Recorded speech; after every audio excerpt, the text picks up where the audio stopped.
Hello viewers, मैं हूं doctor Almas, consultant sonologist, Femiscan Nagpur, और ये मेरा यूट्यूब चैनल है जिसमें हम कॉमन वुमेन्स गायनेकोलॉजिकल कंडीशंस को डिस्कस करते हैं और उनके बारे में अवेयरनेस क्रिएट करते हैं। इन टॉपिक्स पे और जानकारी हासिल करने के लिए हमारे चैनल से जुड़िए, सब्सक्राइब कीजिए और बेल आइकन पे क्लिक करिए।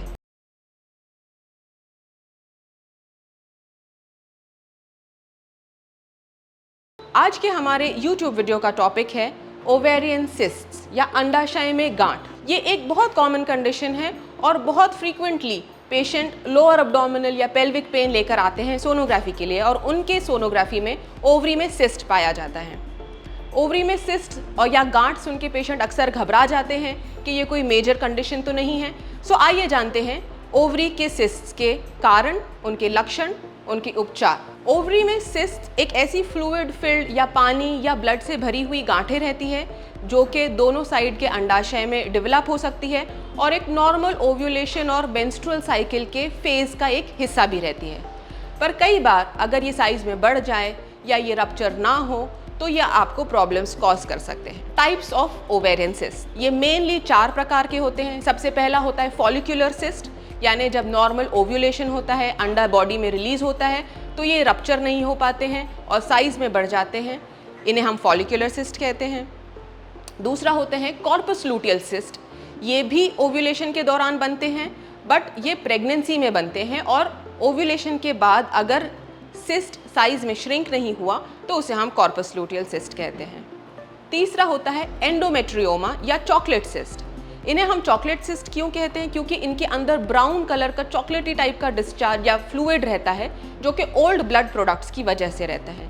ये सिस्ट कॉमनली पेनफुल रहते हैं और इन्हें सोनोग्राफी पे डिटेक्ट किया जाता है। लास्ट मोस्ट कॉमन सिस्ट होता है डर्मोइड सिस्ट, जो कि यंग फीमेल्स में होता है और इसके अंदर कॉम्प्लेक्स एम्ब्रियोनल टिश्यू भी रह सकता है पानी के अलावा, जैसे कि हेयर, टीथ और दूसरे स्किन जैसे स्ट्रक्चर्स। तो क्या प्रेजेंटेशन है, कैसे पता चलता है कि ओवरी में सिस्ट है, पेशेंट के लक्षण क्या होते हैं? तो ओवेरियन सिस्ट रहने पे patient most commonly lower abdominal pain, discomfort के बारे में कंप्लेन करते हैं। आपका पेन डल रह सकता है, शार्प रह सकता है या सिवियर गंभीर भी रह सकता है। फिर कई बार पेशेंट को इरेगुलर पीरियड्स रहते हैं, स्पॉटिंग होती है। अगर सिस्ट साइज में बड़े हैं तो इंटरकोर्स या सेक्स के दौरान पेन होता है और यूरिनरी सिम्टम्स या ब्लैडर के भी सिम्टम्स हो सकते हैं। इनका उपचार कैसे किया जाता है?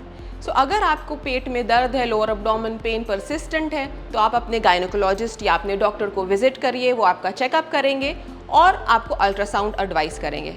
Sonography best and most common method है ओवेरियन सिस्ट को डिटेक्ट करने के लिए। ये हम ऊपर से ट्रांस अब्डोमिनली भी कर सकते हैं या इंटरनल सोनोग्राफी TVS योनि माध्यम से भी कर सकते हैं। अब इनकी ट्रीटमेंट क्या होती है? तो ट्रीटमेंट 5 स्टेप्स में, 5 पॉइंट्स में हम डिस्कस करेंगे। सबसे पहला होता है वॉचफुल वेटिंग। क्योंकि ये सिस्ट कई बार अपने आप रिजॉल्व हो जाते हैं तो इन्हें हम बस फॉलो अप करते हैं। 2 महीने बाद, 3 महीने बाद सोनोग्राफी पे हम देखते हैं कि ये साइज़ में श्रिंक हो गए हैं, रिजॉल्व हो गए हैं या साइज़ में बढ़ रहे हैं। अगर आपको पेन है तो आपके डॉक्टर आपको पेन रिलीफ मेडिकेशंस प्रिस्क्राइब करेंगे।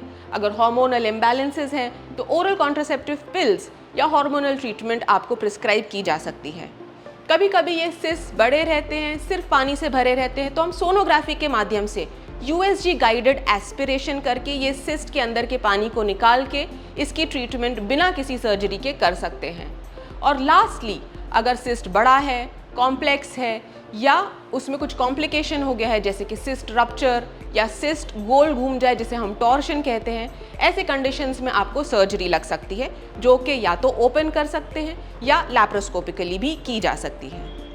दोस्तों, इस वीडियो में हमने जाना ओवेरियन सिस्ट के बारे में, अंडाशय के गांठों के बारे में, और ये भी जाना कि ये बहुत सामान्य कंडीशन है और हर गांठ अलार्मिंग नहीं होती, हर गांठ कैंसर नहीं होती।